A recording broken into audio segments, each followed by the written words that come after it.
Thank you so much for joining me here in this midnight. Today, you are sharing from the book of Jeremiah in chapter number 20. Na tumeona vile Jeremiah aliteswa wakati Mungu alimtuma kupeleka ujumbe wake kuwa Israeli itatekwa nyara na Wababilonia. Wale watu walikuwa na manabii zao wa uongo na walikuwa wanapendezwa sana kuwasikiza wale manabii wa uongo.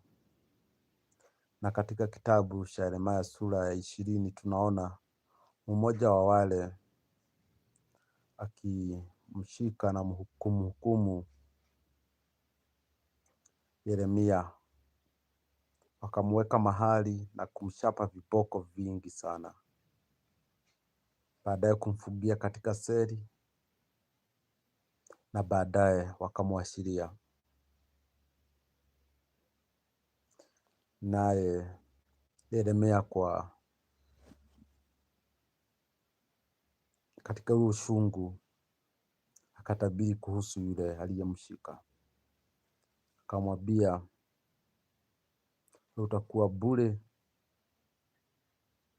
na yale ambayo Mungu amenena kuwa hawa Wanaisraeli watatekwa nyara ni ukweli na itakuja kufanyika, na wewe mwenyewe utajionea, utaona wengine wakiuliwa na wengine wakitekwa nyara. Tukiteremka hapo chini tunaona Yeremia akirudi kuongea na Mungu, akimwambia Mungu, ewe Mungu, wewe ulinidanganya. Nateswa, napitia mambo gumu kwa ile kazi ambayo ulinituma. Watu wananidharau kwa ile kazi ambayo ulinituma.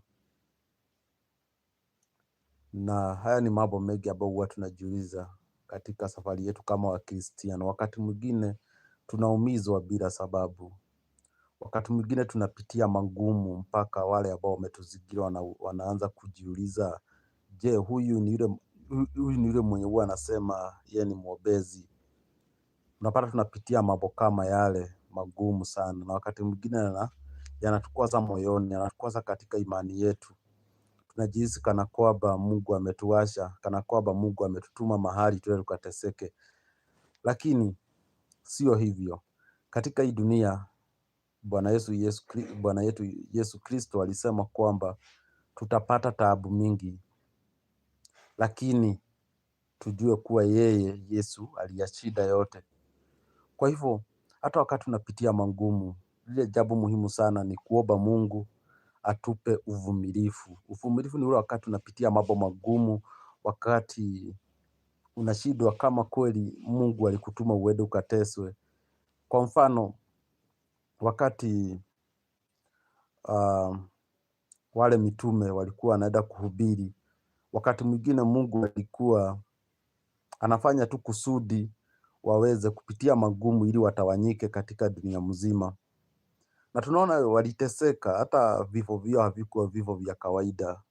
Wengine ni kuchomwa mshale, wengine ni kusurubiwa, na mateso mengi.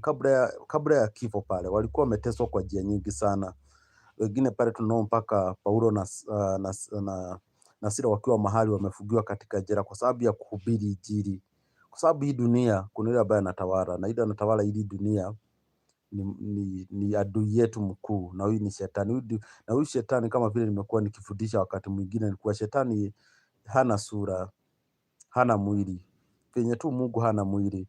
Watu wote ni kweli waliumbwa na Mungu, lakini si watu wote wa Mungu. Ni muhimu sana uelewe hiki, kuwa sio watu wote wa Mungu. Katika kitabu cha Yohana, nataka uende usome Yohana sura ya 8 kuanzia mstari wa 44. Inatuambia Yesu, kuna wale watu walipata pale kanisani, katika zile hekalu za wakati wale tuzite kanisa, na aliwaambia jambo moja: nyinyi mnasema kuwa nyinyi wa Mungu kwa sababu mnamfuata Abrahamu, lakini nyinyi mnafanya mapenzi yenu baba yenu ambaye hana uhusiano wowote na Abrahamu. Na mara ya mwisho pale anafika mahali anawaambia baba yenu ni Ibilisi. Kwa nini? Ibilisi alikuwa amewateka nyoyo zao, alikuwa ameyateka maisha yao na kuwafanya wamtumikie yeye, sura zao, maisha yao yamtumikie shetani ye mwenyewe, Ibilisi ye mwenyewe. Kwa hivyo hii dunia, ushindi wetu hautokani na kuwa sisi tupitii changamoto. Hapana, changamoto tunazipitia, lakini ni katika kuamini, ni katika uvumilivu tunaweza kupata ile amani ambayo inazidi ufahamu wa mwanadamu. Wakati mwingine utajipata wewe ni mgonjwa, unalilia Mungu, labda huponi bado, lakini tumaini letu haliko kwa mambo yote yaliyomo katika hili dunia.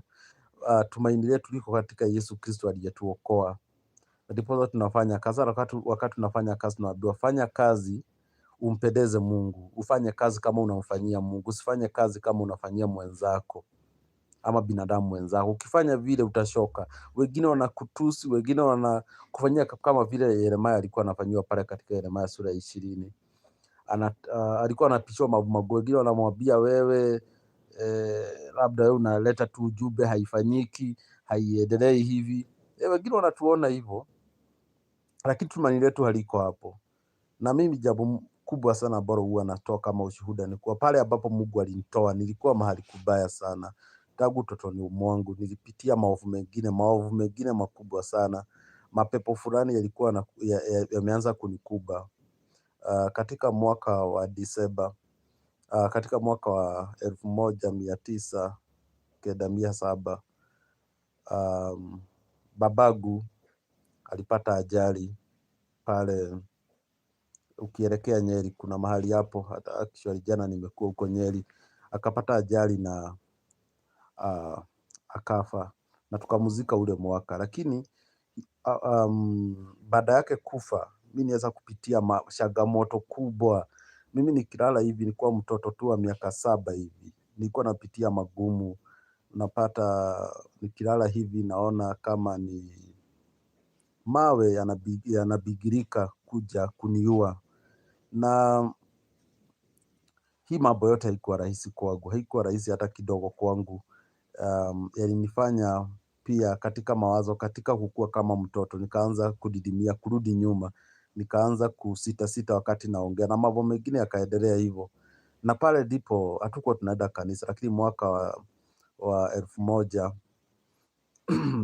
that is 1998 tulienda kanisa pale tukabatizwa, lakini bado ilikuwa gumu kwa sababu pia pale katika kanisa kuna vile wakati hamuna pesa, wakati mko katika vile vitabu, kuna vile maisha yanakuwa magumu, humpati Mungu, unaona tu ni kama shida zingine tu zinakuja.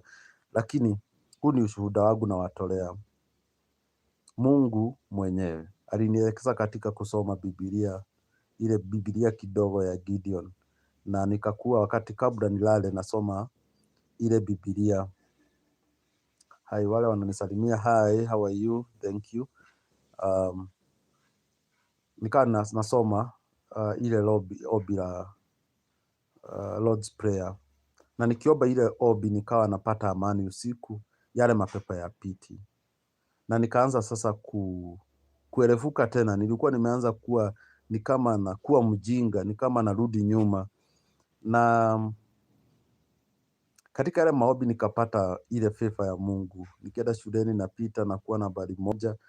Kila kitu ambacho naomba tunakipata tu. Wakati mwingine naambia Mungu, mimi nataka kwenda kanisa, lakini Mungu mimi siendi bila kiatu. Najua mamangu hana pesa, lakini ile kitu inafanyika, Mungu anaifanya tu.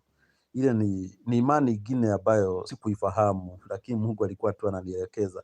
Nikafika tu kusoma ile ombi, wakati mwingine saa ikafika imeingia kwa akili yangu, nikaweza kuwa najiombea. Maisha yakawa mazuri, hatuna pesa pale kwetu, lakini mambo yangu yote yanaendelea vizuri, niko na amani. Wakati mwingine nikikosa kuomba kunaharibika kidogo, lakini Mungu tu anakuja ananirudisha kwa neno lake, nalisoma. Kwanza nikaa nafika mahali ambapo hata sitaki kuona hata Biblia ile mzee ile ambayo imeshaandika makaratasi, na sitaki hata kufagia karatasi nitupe, naiweka mahali kando. Na najua unaweza sikiliza hizi kama hadithi, lakini hii ni hadithi yangu ya kweli, ambako pale ambapo tulianzana na Mungu. Tumetembea safari kubwa sana, ijapokuwa kwingine nimekuwa tu mkosefu zaidi. lakini Mungu kwa rehema zake amekuwa tu ananilinda. So high school Mungu akakuwa ananilipia, lakini kabla tufike pale, ili yale mapepo yatoke katika ile nyumba, kwa sababu ni mapepo yalikuwa pale. Kama unaambiwa hakuna mapepo, niulize mimi, nitakwambia pale hii dunia ina mambo mengi pale. Ili yale mapepo yaishe, ilifanyika hivi. Katika nyumba yetu pale kulikuwa na shimo fulani, na hiyo shimo tulikuwa tunafisha avocado. Kwa hivyo sasa nikiwa pale ambako nilikuwa nafisha avocado katika pande moja pale tu kwa kona pale ya nyumba. Nikafikiria kwenda kuweka mkono, lakini nikaona vitu ambavyo vinametameta. Acha kukata hii hadithi isikuwe ndefu sana, niliwapata nyoka 5, na sisi kwa familia yetu tulikuwa 5. Wale nyoka wakaanza kutoka wakitembea. Nikakimbia kwa mfanyikazi wa mjomba wangu akuja waue hawa nyoka. Akaja tu akawa amesimama tu pale na hafanyi jambo lolote. Unajua mimi nilifanyaje? Nilipata tu nimepata nguvu, nimechukua mti nimeua mmoja mmoja na wote nikawashoma na yale yote yakaisha. Lakini ili hili jambo lifanyike, ili huu ukombozi ufanyike, ni Mungu mwenyewe alinielekeza kwa hii mambo yote, kwa sababu nilikuwa nimeomba kwa miaka mingi. Haya mambo yanafanyika, sijui kitu gani inaendelea. Hii dunia acha niwaambie, sio ile kitu tu unaona. Kuna mambo mengine ambayo hatuyaoni, mengine yanatusubua na huyaoni. Unapitishwa magumu huyaoni, unafikiria mtu rafiki yako, unapata hapana, unafikiria mwingine adui yako, kumbe ndiye rafiki yako. Lakini hii safari ya kutembea na Yesu, ya kumjua Yesu kuwa alikufa msalabani kwa sababu ya dhambi zetu, ili tukafanyike watoto wa Mungu, kwa sababu sisi wote ni watenda dhambi. Hata mimi ni mtenda dhambi. Bila Yesu hatuwezi weza kumkaribia Mungu kwa sababu ya mtakatifu, lakini kwa jina la Yesu tunaweza mkaribia kwa sababu tumefanyika wana kupitia yeye Yesu Kristo. Sisi wote ni watenda dhambi, lakini kupitia Yesu Kristo tunaweza kusamehewa dhambi zetu na kukubalika na utakatifu wake. Na hilo ndio ombi langu katika maisha yako, kuwa utakubalika mbele zake Mwenyezi Mungu. Usiwe wale ambao wanampiga Kristo, usikuwe wale ambao wanakaa tu hivyo ovyo, bali ukuwe wale ambao wanampenda Mungu, wale ambao wanaomba, wale ambao wanasoma neno la Mungu, wale ambao wanatembea na Mungu. Na mimi sina mengi ya kukwambia huu usiku mwema. Nataka tu kukwambia kuwa Mungu anakupenda, Mungu anakujali, na usijali hata wakati wanapitia mambo magumu. Usijali hata wakati unasikia kama maisha yanakaa vibaya. Wewe endelea kumpenda Mungu, mtegemee Mungu, atakupigania na Mungu ataja wakati wake na atakupigania kwa maadui zako. Kwa hivyo nikifikia hapo, nataka tuombe. Tuamini na tuombe. Baba uliye mbinguni, jina lako litukuzwe, ufalme wako uje, utakalo lifanyike hapa duniani kama ilivyo huko mbinguni. Baba, tusamehe makosa yetu Baba, kama tunavyosamehe waliotukosea. Usitutie katika majaribuni, bali utuokoe na yule mwovu, kwa kuwa ufalme ni wako na utukufu na nguvu sasa na hata milele. Amina. Ukuwe na usiku mwema na Mungu akulinde, uendelee kumpendeza Mungu katika maisha yako na kufanya mambo yote kadri ya mapenzi yake Mwenyezi Mungu. Mungu akubariki na akupe amani na akusaidie kuendelea kuishi naye. Asante sana.